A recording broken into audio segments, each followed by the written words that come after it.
군산 성강교회입니다. 오늘은 군산시 성시야운동본부 주관으로 군산시 기독교연합회와 함께 동성애 반대 세미나가 열립니다. 염한섭 원장님, 목사님이시죠? 염한섭 원장님을 초청해서 오늘 군산 기독교 연합회와 함께 군산 성시야운동본부가 동성애 세미나를 2시 반부터 진행합니다.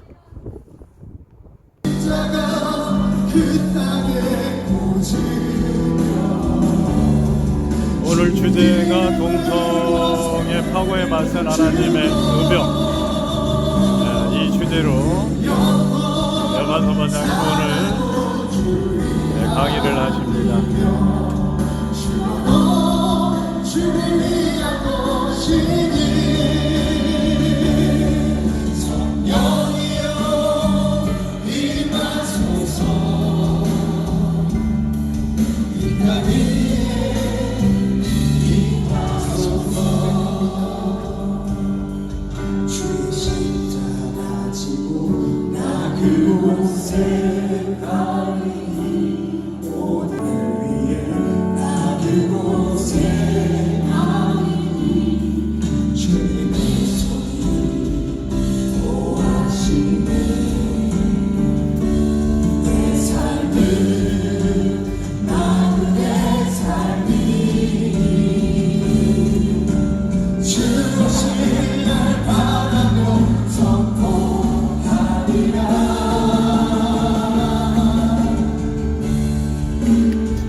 군산 성시야운동본부와 군산 기독교연합회 공동주관으로 동성애 세미나 연합 강의가 진행되겠습니다. 먼저 하나님께 예배를 드리겠습니다. 기도합니다.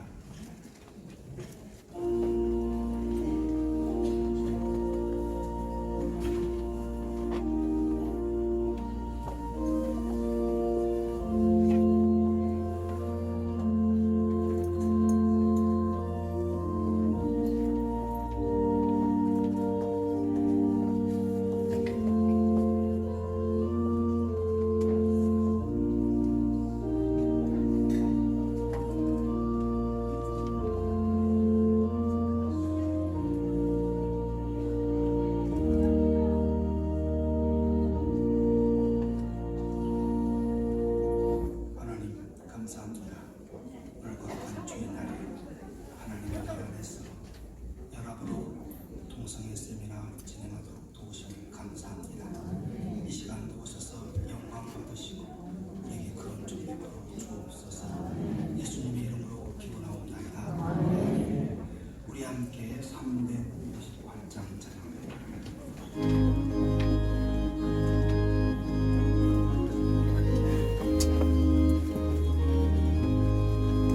주의 진리 위에 십자가를 하늘 높이 울고서 주의 군사를 영생을 찬송하며 나가세 나가세 나가세 주 예수만을 위하여 웃음가지고 마치고 싸움 걸어 나가세.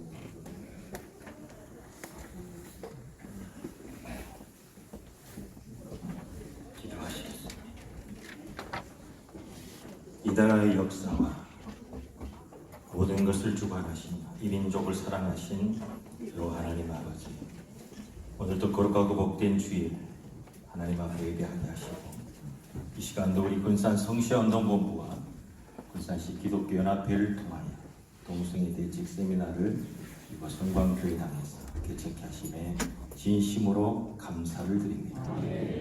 하나님이 세우신 창조 질서에 반하는 네. 동성애의 흐름들이 끊어지게 하시고 청년들과 이를 긍정하고 지지하는 거짓과 대변들이 다 무너지는 역사가 일어나게 하여 주시옵소서. 청년들과 이 세미나의 대학생들이 모든 시종을 지금 우리 세미나에 하나님께 참석하고 맡기옵고 있습니다. 다시 오실 예수님 이름으로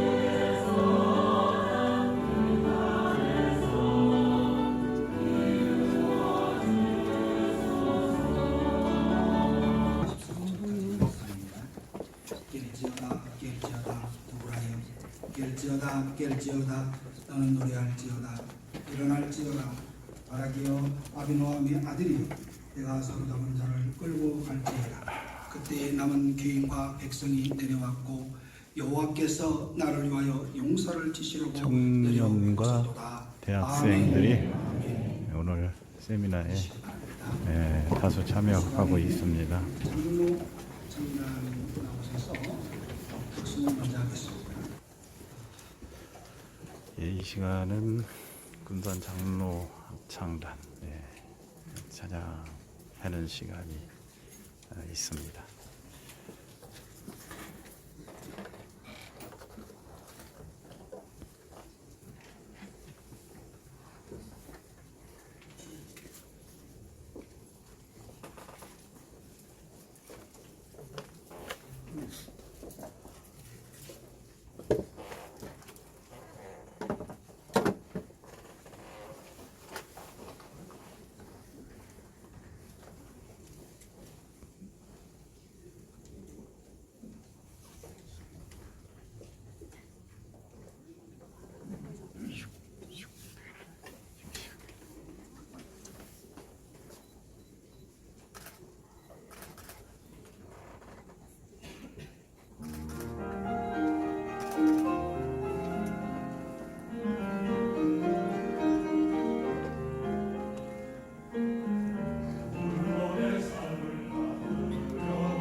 인도해 주시겠습니다. 많은 은혜와 도전 받기 바랍니다.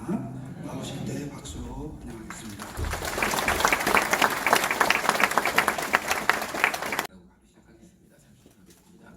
예수님, 이 자리에 예수님 보혈로 부어주옵소서. 예수님 보혈의 능력, 보혈의 권능으로 이 자리에 사로잡아 주옵소서. 성령님 함께해 주시고 성령의 능력으로 역사하여 주옵소서. 오직 십자가의 피로 돌아가신 예수님만 나타나고 증거되게 하여 주옵소서. 예수님의 이름으로 기도드렸습니다. 바로 시작하겠습니다. 파워포인트 열어주시고 바로 시작하겠습니다.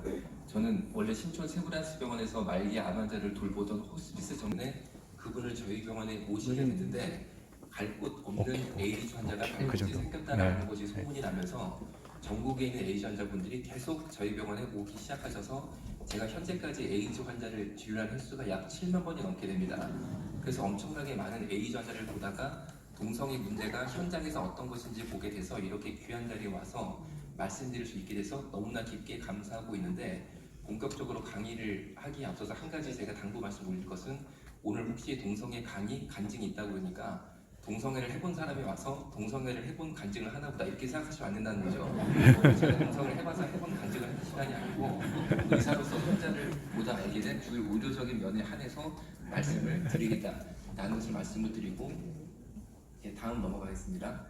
먼저 첫 번째 말씀드리고 싶은 것은, 동성애는 결코 선천적으로 가지고 태어나는 것이 아니다라는 것입니다. 왜냐하면 GWAS라는 최첨단 유전자 조사 기법으로 사람 몸속에는 사람 유전자 염색체 전체를 전수 조사했는데 절대 인간의 몸속에는 동성애의 성향을 일으키는 사람 유전자가 단 한 개도 없습니다. 따라서 인간은 결코 선천적으로 동성애를 가지고 태어날 수가 없다는 것이 의학적 결론이고, 동성애는 100% 배워야만 할 수 있는 겁니다. 즉 후천적으로 학습된 것이 바로 동성애인데, 다음 보겠습니다. 가장 유명한 동성애자인 홍석천 씨인데, 이분은 어떻게 동성애자가 됐느냐, 이분이 본인이 동성애를 하게 된 경우에 대해서 서울대 강의 때 말한 것을 동아일보 기사로 낸 실제 신문 기사입니다. 이분은 충남 청양고추로 유명한 지역에서 어린 시절을 보냈는데, 당시 초등학교 4학년 학생이었던 홍석천 초등학생을 그 마을에 함께 살았던 성인 남자 동성애자가 성폭행을 하게 됩니다. 즉 초등학교 4학년 홍석천 아이가 성인 남자 동성애자에게 학문을 이용한 나쁜 성폭행을 당하게 된다는 겁니다. 그런데 이 사건이 있었을 때 빨리 부모님, 선생님께 말씀을 드리고 해결을 받았으면 좋았는데, 일단 본인이 당한 행동이 뭔지를 잘 몰랐고 가해자인 성인 남자가 무섭고 해서 이 사실을 덮고 숨긴 동안 고3, 즉 19살이 될 때까지 무려 300명 이상의 남자 동성애자들에게 연달아 성폭행을 계속당하게 됩니다. 300명 이상이고 300번 이상이 아니니까 횟수로 치면 1000번이 훨씬 넘어갈 것으로 생각되고 있습니다. 이렇게 어린 시절에 불건강한 동성애 성적 접촉을 당했다든지 아니면 동성애 음란물을 지속적으로 본 경우에 동성애 학습 효과를 일으켜서 동성애자가 될 수 있다라고 하고 정신의학에서 학습화 이론으로 동성애 되는 경위를 이렇게 설명하고 있습니다. 즉 동성애는 100% 배워야 할 수 있는 거니까 절대 동성애 옹호 문화를 청년들, 청소년이 접하게 해서는 안 된다는 거죠. 다음 보겠습니다. 그러면 동성애자들이 어떻게 서로를 찾는 걸까요? 얼굴에 동성애라고 써있는 것도 아닌데 동성애자들은 서로를 기가 막히게 발견을 하고 있습니다. 우리가 스마트폰에 카톡, 페이스북을 까는 것처럼 동성애자들은 동성애자 앱을 까는데 6개 정도를 많이 쓰고 있는데, 그 중에 랭킹 3등이 잭디라는 분홍색 동성애 앱입니다. 저 랭킹 3등 되는 동성애자 앱에 제가 이태원에 가서 접속을 해보니까 보시는 것처럼 제 위치가 지도상에 표시가 됩니다. 즉 위치 추적 기능이 있는 거죠. 그리고 제 반대 5km에 랭킹 3등인 저 분홍 잭디라는 동성애자 앱에 현재 동시 접속 중인 동성애자 수가 보시는 것처럼 400명이 검색이 됩니다.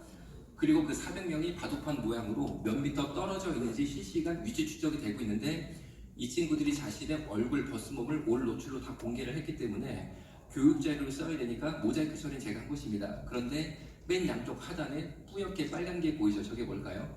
남성의 성기입니다. 본인의 상기까지 올 노출 촬영해서 올리면 상대편의 성기 모양까지 확인한 다음에 마음에 드는 동성 연애 상대가 있으면 클릭을 하면 다음 보겠습니다. 이렇게 자기소개가 나오는데 특별히 16남이라는 친구가 굉장히 제 눈길을 끌었습니다. 왜냐하면 16남은 16세 남학생으로서 중학생이에요. 왜 중학생이 동성애에 왔을까 싶어서 이 친구의 자기소개를 클릭해서 열어보니까 읽어드리면 이렇습니다. 16남 알바입니다라고 되어 있습니다. 알바는 동성애자들의 은어로 중학생, 고등학생, 청소년 남학생들 중에 본인은 동성애자가 아니지만 용돈 마련을 목적으로 해서 성인 남자 동성애자에게 자신의 몸을 성매매로 파는 남학생들을 알바라고 합니다. 계속 읽어드리면 돈은 만나서 선물입니다. 맨 밑에 빨간 줄 읽어드리면 학문은 많이 범해지지 않아서 쫄깃합니다. 중학생이 본인의 학문 상태까지 광고를 하면서 동성애자 앱을 통한 청소년 동성 성매매에 나서고 있는데 이 학생이 1시간 동안 자신의 몸 학문을 팔고 얼마를 받느냐? 3만 원을 받아요. 그러니까 돈 3만 때문에 우리 자녀들이 에이즈에 걸려서 집 학교로 돌아오는 게 현재 대한민국의 현실인데 바로 이런 동성애 앱을 통한 청소년 동성 성매매 급증으로 말미암아 지난 15년 동안 대한민국의 청소년 에이즈 증가율이 무려 2,500%를 추가하게 됩니다. 어마어마하게 많은 우리 중고등학교 남학생들을 에이즈 환자로 만든 죽음의 덫이 바로 동성애 앱이다 라고 말씀드릴 수 있겠는데 저 위쪽에 보시는 남색의 S라고 된 앱이 딕소라는 앱이고 저 앱이 바로 동성애자 앱 중에 랭킹 1등입니다. 우리를 지금 카톡 같은 역할을 하는데 제가 이 강의를 계속 진행하니까 이 회사가 자신들의 정체를 숨길 목적으로 남색 바탕을 빨간색으로 바꿨지만 큰 틀의 모양은 똑같습니다. 레모의 S. 그러니까 이런 앱이나 하나 전에 가볼게요. 그 지도 나온 거. 예, 이런 앱이 깔려있으면 100% 동성애자다라고 볼 수 있으니까 여러분 꼭 여러분 주변의 청년, 청소년 핸드폰을 한 번씩 보셔서 이런 앱이 깔려있나 봐야 된다는 거죠. 이 파워포인트 제게 아니고 예수님 거라 미리 다 교회 드리고 왔으니까 필요하신 분들은 이메일로 받으시거나 복사를 하셔도 됩니다. 왜 이렇게까지 이 앱의 모양을 눈에 익혀두시기를 부탁을 드리냐면은 저희 병원에 여자 에이즈 환자가 진료 의뢰서를 보내시면 여자가 에이즈에 걸렸으니까 성매매 여성이 아닐까라고 제가 오해를 했었는데 놀랍게도 저희 병원에 입원하셨던 여자 에이즈 환자 중에 성매매 여성은 단 한 명도 없었습니다. 그럼 이 여성들이 어떻게 에이즈에 걸리게 되냐면 거의 대부분이 남편한테 에이즈가 옮았습니다. 한 가지만 대표로 설명 올리면 이 여성도 결혼해서 임신하게 되니까 너무 기뻐서 산부인과에 가서 산모 검사를 받았는데 에이즈라고 판명이 됐습니다. 그래서 진료실에서 산부인과 원장님도 깜짝 놀라서 애기 엄마가 에이즈다 알고 있었냐라고 하니까 이 애기 엄마는 전혀 에이즈 걸릴 행동을 한 적이 없습니다. 그래서 너무 무섭고 놀라서 그 자리에서 바로 남편에게 핸드폰으로 전화를 해서 여보 나 지금 산부인과인데 나보고 에이즈를 나 이제 어떻게 해? 라고 말하는 순간 이 남편이 핸드폰 번호를 바꾸고 도망을 갑니다.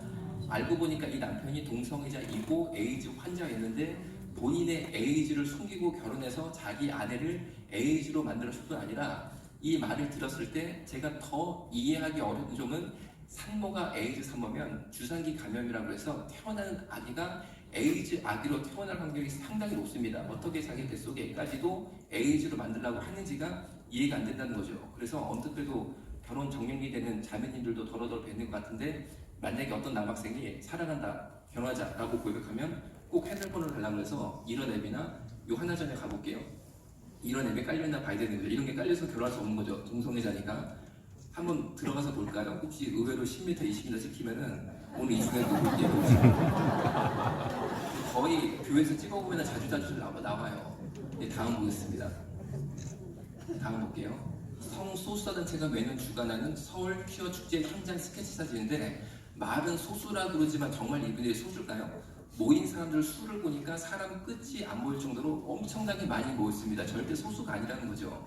그러면 성소수자 중에 남자 동성애자만 수가 얼마나 될 것이냐라고 할 때 남자 동성애자를 의학 교과서에서는 MSM이라고 명확히 기술을 하고 있습니다. MSM은 Men Who Have Sex With Men의 약자로서 남자끼리 학문을 이용한 성관계를 지속적으로 맺고 있을 때만 남자 동성애자다라고 정의를 내리고 동성애수에 산입이 되고 있습니다. 왜냐하면은 예를 들어 나는 남자인데 정신적으로만 다른 남자를 좋아한다. 정신적으로만 다른 남자를 사랑한다. 이런 사람은 동성애자로 보지 않는다는 것입니다. 왜냐하면 정신적인 사랑은 객관적으로 측정이 불가능하기 때문에 그렇습니다. 그래서 남자 동성애자의 정의를 만족시키고 그 수에 산입되기 위해서는 남자 동성애자다라고 정의를 내리고 있는데 우리나라 이 MSM, 즉 남성 간 학문 성관계를 맺는 남자의 수가 약 60만 명이 넘는다고 합니다.